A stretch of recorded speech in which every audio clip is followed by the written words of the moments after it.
So I want to answer some fan questions. Okay. We have an email address, hello@soulboom.com. I saw your thing. You did a call to action. Angela's going to be here. Send in your questions. That's right. So we have a couple of videos. We got this email in from someone named Leah. Okay. Her email address is, I'm kidding. I lost my dad when I was 7 years old to suicide. And when he passed away, it felt like a huge shift in reality. Though at the time I was paralyzed by shock. As an early adult, I found it extremely hard not to be jealous of people who have a dad.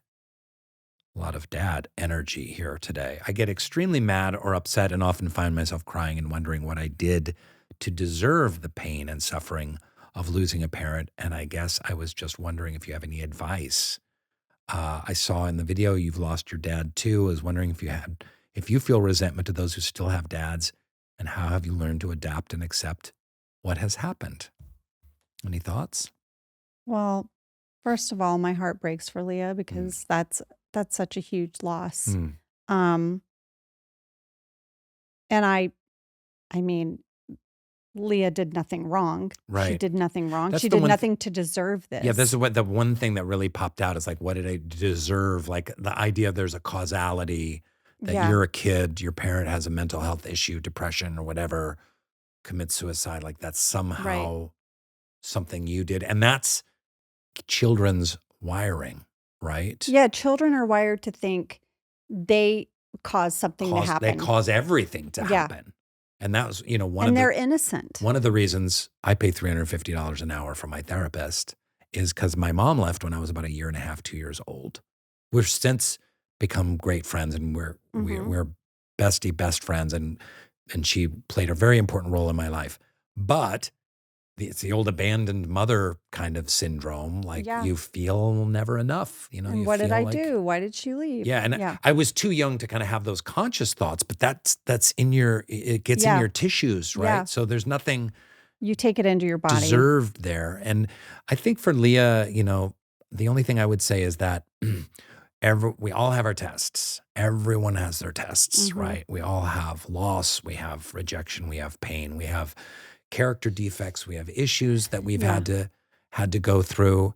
This is an especially hard one, and that's a tough one to heal, but there are processes that you can undertake to heal that kind of grief and loss. And I imagine there might be some anger there too. It's like, God damn it. Yeah. Fuck you. Why did you fucking leave me? I'm 7 years old. I needed you. Yeah. Because there is that's really, and that's one of the things suicide does, is it lets everyone down. You can be there for people. People need you. Yeah. They rely on you.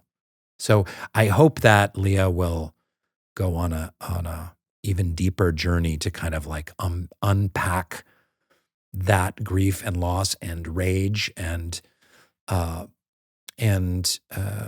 figure out a way to live at peace with it, and great empathy for mental illness itself, for the depression that her family probably feels, not just her father. It probably usually depression runs in the family in some way. Yeah. I mean, I would also say too that everything you're feeling, Leah, is normal. Totally normal. I after my dad passed away, and I remarried, I had realized that Father's Day was really, really difficult for me. And I think before I married Josh, I was able to sort of be like, okay, I don't really have to go through the motions of Father's Day anymore because that was my dad's day. And now I'm married to someone who's a fantastic father. And it's this bittersweet thing of celebrating this wonderful person, and at the same day missing my own dad on that day. So there's mile markers that you wouldn't think would be as hard as they are, but that's okay too. It's okay. Both of those feelings can exist at the same time. You can feel sadness and also a little jealous or remorseful, or all of those things can happen at the same time. And I think you hit the nail on the head by saying that. I think that we tend to, as a culture, view things as like all bad and dark or all good. And it's like the human experience is living partially in the light and partially in the shadow. Yeah. And there's always pain and loss and grief going on somewhere. There's always always light and hope and gratitude and love going on somewhere. And we're in this dance between the two, and we try and like stay in the light, even though terrible things might be happening. And how to cope with suffering and loss is not something culturally we have a vocabulary about. So we need to develop a conversation about that. Yeah. I would also say one thing for me about loss that has helped me in my grief is I tried to take one thing that really resonated with my dad and incorporate it in my life, kind of like what you were saying about how when your dad went into a room, he made it a better place. My dad always said he felt like he had a connection to God outside in nature. Um, when I was really young one time when we were riding horseback together. I was riding behind the saddle, on the horse with him. And it was early in the morning, like 7 a.m. And this big crane, like just came and just did this glide over the pasture.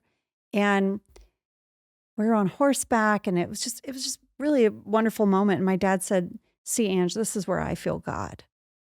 And that just stayed with me. I was a young girl. And so whenever I get outside and I get in nature, my dad would call it find yourself a thinking spot and sit and be still and take everything in. And so whenever I travel somewhere, I say, all right, Dad, I'm going to find us a thinking spot. That's beautiful. The Soul Boom Podcast. Subscribe now on YouTube, Spotify, Apple Podcasts, and wherever else you get your stupid podcasts.